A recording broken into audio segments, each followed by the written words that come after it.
All right, this is Amanda. I've already been filming. She didn't know. Thanks. Okay. Amanda, what was your favorite part of the family devotions? My favorite part of the family devotions was whenever we talked about how we need to treat everybody like the same. So it doesn't matter if they're your friend. You also need to treat someone that you don't know the same, no matter what they do or say to you. So you really liked the topics. Yeah. Okay.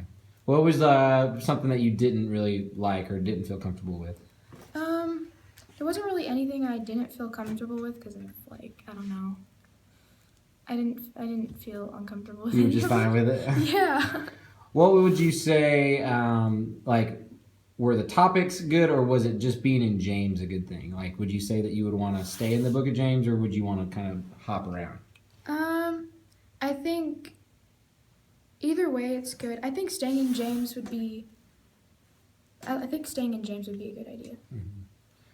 What would help motivate you to do this more with your family? Like, what would motivate you to actually look forward to doing these types of Bible studies with your family? I think maybe not just doing the same thing every single time you get together with your family, but kind of shake things up by adding different segments, I guess you could say. What would be some segments that you would add? So instead of just, I don't know, adding different activities before you start. So maybe what pops into my mind is an ad lib or Mad Libs or whatever. I don't know. That's what. So like games? Yeah. So it's more Loosey goosey. Yeah, I'm a kid, so I feel like I need some entertainment. All right, and if there was another book of the Bible or another topic you would want to learn on, what would that be? I really like Romans and Matthew. Romans and Matthew? Yeah. Okay, and what would be a topic you would want to learn about too? What to do when you've hit a wall and you don't know how to talk to the Lord if you feel like He's not there. Okay. And you're kind of shaking faith. Okay. Well, this is the famous Amanders. This is going to go YouTube viral. Thanks. Go Weave. Bye. Yes. All right, this is Phil Anson. Went through the devotionals, and so I'm asking him some questions. All right, Phil, what was one of your favorite parts of the devotional? Probably my favorite part of it all was just praying with my kids. That's something we did quite a bit when they were younger, not so much as they became older youth, but just the fact that the devotional required you to do that. That's probably my favorite part.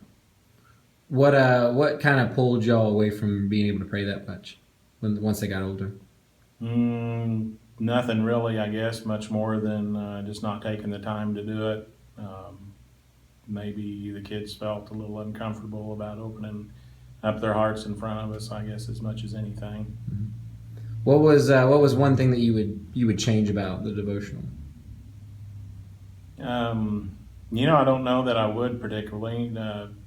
I enjoyed it all the way through. There wasn't really any one thing that I would change about it. I thought it was very effective. I thought it did a great job bringing us together and studying the Word together. Again, that's something we just hadn't done since the kids were younger. I guess probably our worst as parents, probably the worst thing we've done was we spent a lot of time with them when they were, like I said, when they were younger. But as they got older and got into youth, and we just left it to the youth pastor to teach them. What did you think about it being all in one book with the book of James, or would you have wanted to maybe jump around a little bit? Nothing wrong with doing it in the book of James at all. There's certainly a lot of fantastic truths in James, a lot of wisdom in James. I don't know, that might be room for a different devotional. I don't think I would change this one to where it skipped around to different books, but maybe that's a subject matter for another devotional later on, is where you get different books, maybe all the Gospels, something like that.